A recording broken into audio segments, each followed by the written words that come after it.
کہ ابو لہب نے بھی رسول پاک علیہ السلام کو بہت ستایا تھا، لیکن اس کا انجام کیا ہوا؟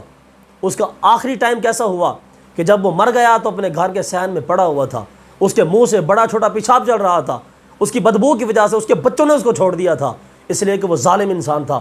فرعون بھی اسی طریقے سے ابو جہل بھی اس امت کا بہت بڑا ظالم تھا۔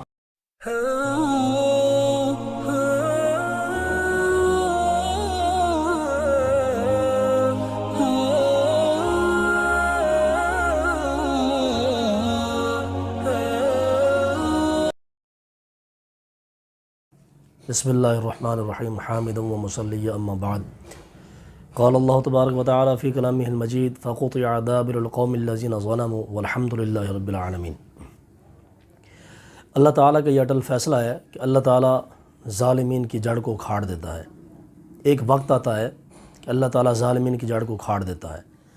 البتہ یہ کہ ظالمین کو مہلت ملتی ہے، تھوڑی سی تاخیر ملتی ہے، انما یؤخرہم لیوم، ایک وقت کے لیے ان کو مہلت ملتی ہے، لیکن یہ ہے کہ جب اللہ تعالیٰ ان کی پکڑ فرماتا ہے ان بطش ربک لشدید، اللہ کی پکڑ بہت سخت ہوتی ہے۔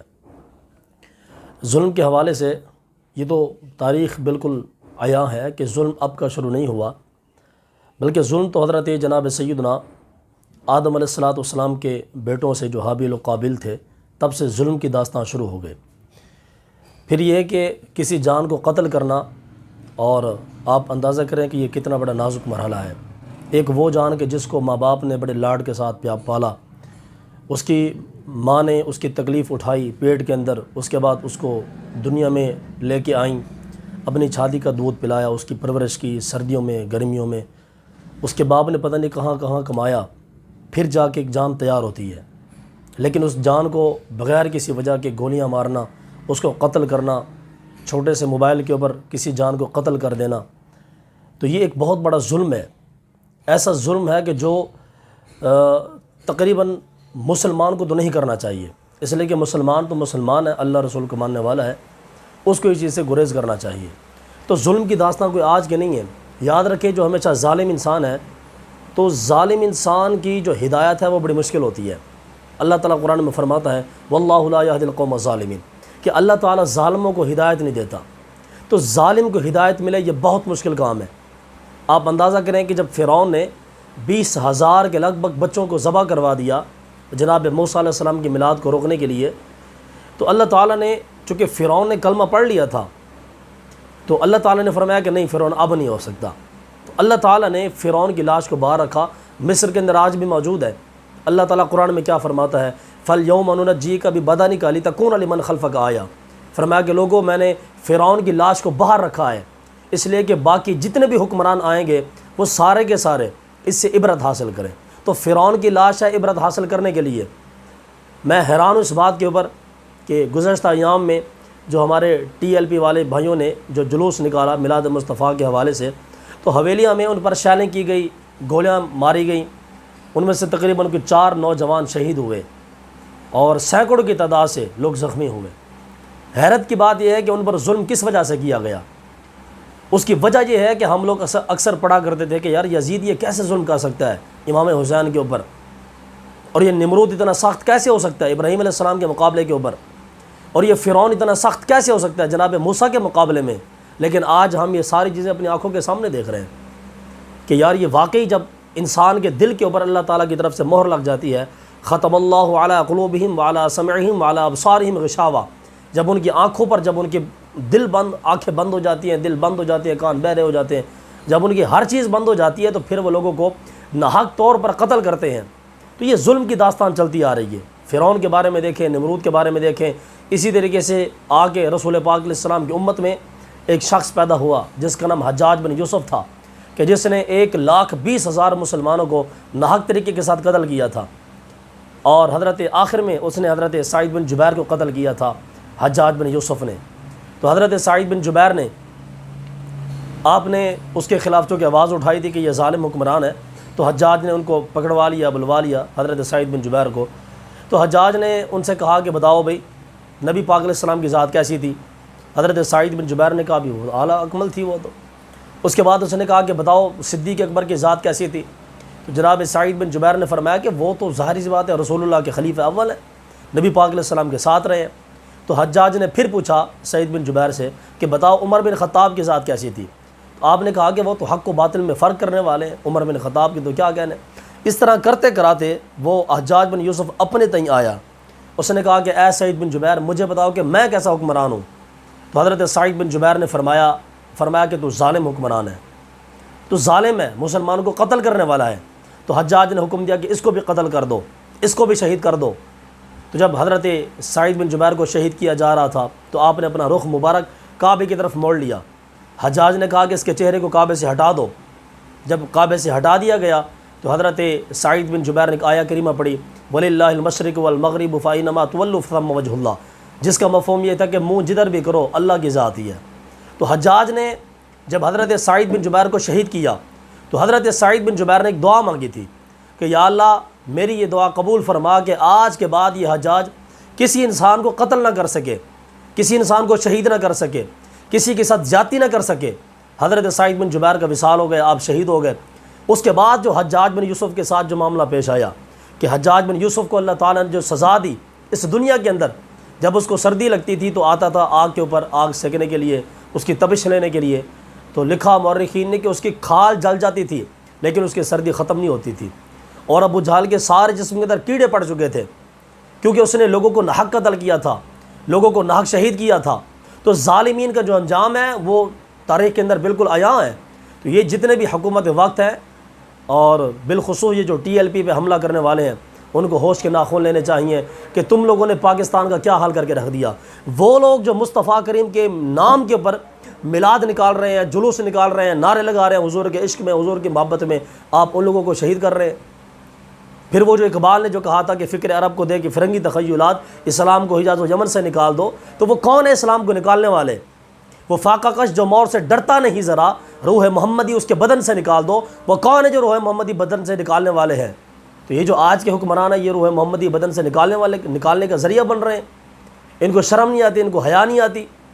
اور وہ جو سیکٹری وزیر داخلہ ہے جس کی کال ابھی لیک ہوئی ہے کہ وہ ایک ڈی ایس پی کو کہہ رہا ہے کہ بھی تم نے ان کو لاہور میں بند کر لینا تھا، 2-4 لاشیں وہیں پہ گرا دینی تھی تو یہ یہاں پہ حویلیہ میں نہ پہنچ سکتے، ہری پور ہزارہ میں نہ آ سکتے تھے، یہ یہاں پہ نہ آ سکتے تھے۔ آپ ذرا اندازہ کریں کہ یہ مسلمانوں کا ملک ہے اور یہ مسلمان ہیں کہ جن کے نزدیک 2-4 لاشوں کی کوئی وقعت ہی نہیں ہے اور یہ مسلمانوں کے لیڈر بن کے بیٹھے ہوئے ہیں۔ تو حضور والا یاد رکھے ظلم کا اختتام ہے۔ مولا کائنات نے فرمایا تھا حضرت علی نے کہ حکومت کفر کے ساتھ تو چل سکتی ہے لیکن ظلم کے ساتھ کبھی نہیں چل سکتی۔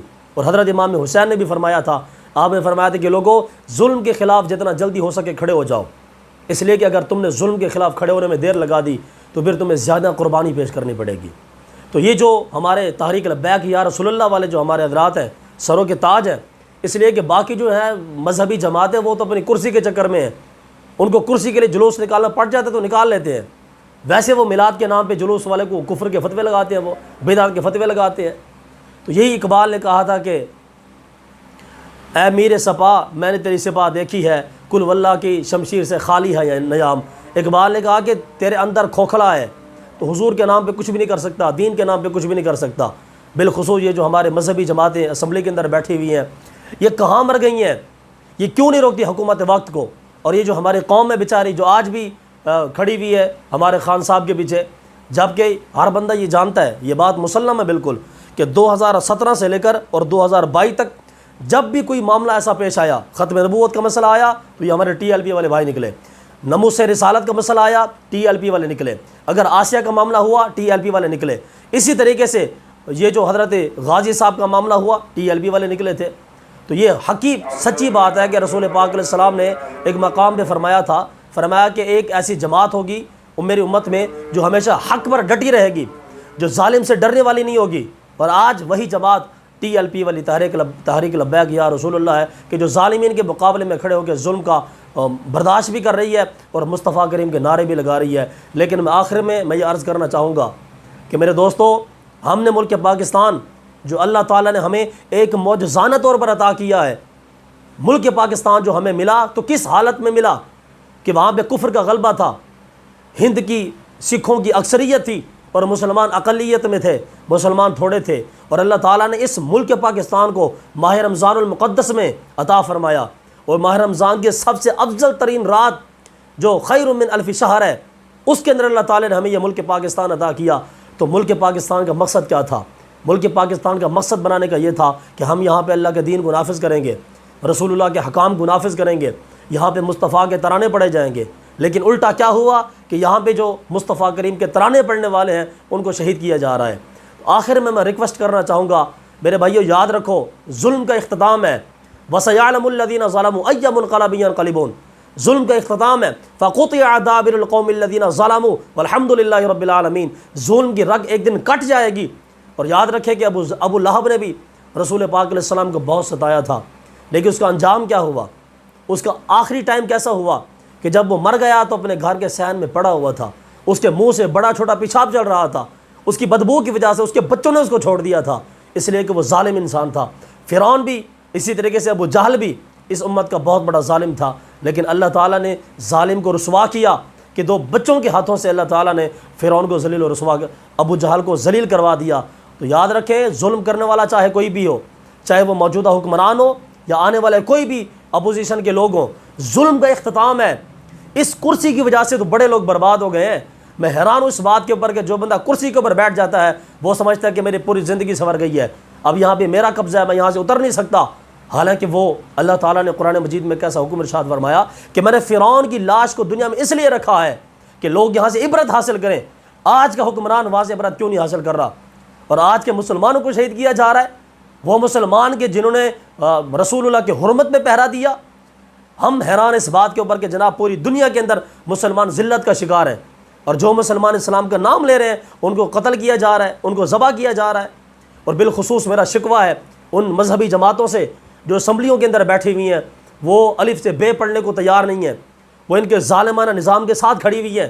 اور وہ حدیث پاک کیسی ہے کہ رسول پاک علیہ السلام نے فرمایا کہ من مشى مع ظالم لیقویہ فقد خرج من الاسلام او کما قال علیہ السلام۔ نبی علیہ السلام نے فرمایا کہ جو بندہ کسی ظالم کے ساتھ کھڑا ہوا اور وہ جانتا ہے کہ یہ ظالم ہے، لیقویہ اور وہ اس کو تقویت دے رہا ہے، نبی پاک علیہ السلام نے فرمایا کہ ایسا بندہ پھر دار اسلام سے نکل جاتا ہے، اس کا اسلام کے ساتھ کوئی تعلق نہیں ہوتا، چاہے وہ ہزاروں حج کرے، ہزاروں عمرے کرے۔ تو جو بھی مذہبی جماعتیں ہیں اس سبلوں کے اندر بیٹھی ہوئی ہیں، خدا ہوش کے ناخن لیں۔ یہ وقت ہے حق و باطل کو فرق کرنے کا، یہ وقت ہے منافقین سے اپنی جان چھڑوانے کا، اور یہ وقت ہے کہ جناب اب دودھ کا دودھ اور پانی کا پانی ہو جائے۔ تو جو بھی جتنے بھی احباب ہیں، ہمارے حکمران تو ظالم ہیں۔ یہ شہباز شریف نے ایسے کتنے قتل ہیں، ثانیہ ماڈل ٹاؤن ہے، اس نے کوئی نہیں کیا۔ اسی طریقے سے یہ عمران خان صاحب ہے، جب سے انہوں نے تحریک لبیک والوں کے ساتھ اس نے کیا کیا ظلم و ستم نہیں کیے، لیکن جو لوگ بھی ہمارے خان صاحب کو ماننے والے ہیں ان کی اندھی تقلید کر رہے ہیں، ایک کال کے اوپر جناب بھاگ کے چلے جاتے ہیں عمران خان صاحب کے پیچھے۔ اس لیے جو بھی ان کے فالوورز ہیں، خدا کا واسطہ ہوش کے ناخن لو۔ تم دیکھو تو صحیح کہ یہ لوگ کیا مسلمانوں کے ساتھ کھلواڑ کر رہے ہیں۔ اور ظلم اور تعجب کی بات ہوئی ہے کہ عمران خان صاحب حکومت میں نہیں ہے، لیکن ان کی حکومت اب بھی چل رہی ہے۔ میاں صاحب باہر بیٹھے ہوئے لندن میں، لیکن حکومت ان کی ابھی پاکستان میں چل رہی ہے۔ یہ سب سے بڑا تماشا ہے جو مسلمانوں کے ساتھ کھیلا جا رہا ہے۔ اصول یہ ہے کہ جو حکمران نااہل ہو گیا، ہٹ گیا، اس کی ہر چیز ختم کر دی جائے۔ لیکن یہ عجیب تماشا ہے کہ جناب میاں صاحب بیٹھے ہیں لندن میں، عمران خان صاحب جلسے کر رہے ہیں، اور حکومت انہی کی چل رہی ہے، اور جناب یہ سارے ادارے ان کے پیچھے کھڑے ہوئے ہیں۔ اس لیے مہربانی کریں، خدا را اب تمہارے پاس وقت ہے کہ اب آپ لوگ کھڑے ہو جائیں، حق کے ساتھ کھڑے ہو جائیں۔ اور بالخصوص جو مذہبی جماعتیں ہیں، میں ان کی بارگاہ میں ابھی یہ پھر ریکویسٹ کرنا چاہتا ہوں کہ خدا کے بندو، تمہارے بڑے تو بڑے کمال تھے، انہوں نے تو بڑے، بالخصوص یہ جو ہمارے میاں شیر محمد شرک پوری صاحب رحمۃ اللہ علیہ، اب یہ جو ان کے آستانے والے حاضر جو موجودہ سجادہ نشین ہیں، یہ کیا کر رہے ہیں جناب؟ یہ عمران خان کے تلوے چاٹ رہے ہیں، اور یہ جناب یہ جو بکاؤ مولوی ہیں یہ بھی عمران خان کے تلوے چاٹ رہے ہیں۔ خدا کے بندوں، کس وجہ سے؟ پیسوں کے لیے، کرسی کے لیے، نام و نشان کے لیے، عہدے کے لیے۔ تو یہ ہر چیز فانی ہے۔ تو تم اگر کچھ کرنا چاہتے ہو تو بقا کی طرف کچھ کرو، بقا کے لیے کچھ کرو تاکہ تمہارا نام بھی باقی رہے۔ اور آج وقت ہے امت مسلمہ کے ساتھ کھڑے ہونے کا۔ وہ لوگ جو حق کے اوپر ڈٹے ہوئے ہیں، حق کا ساتھ دے رہے ہیں اور مصطفیٰ کی شان کو بلند کر رہے ہیں، خدا را ان کے ساتھ کھڑے ہو جائیں اور اپنی آخرت کو بچائیں، اپنے ایمان کو بچائیں، تاکہ کل کلا ہم رسول اللہ کی بارگاہ میں سرخرو ہو سکیں، نبی پاک علیہ السلام کی بارگاہ میں منہ اٹھا سکیں۔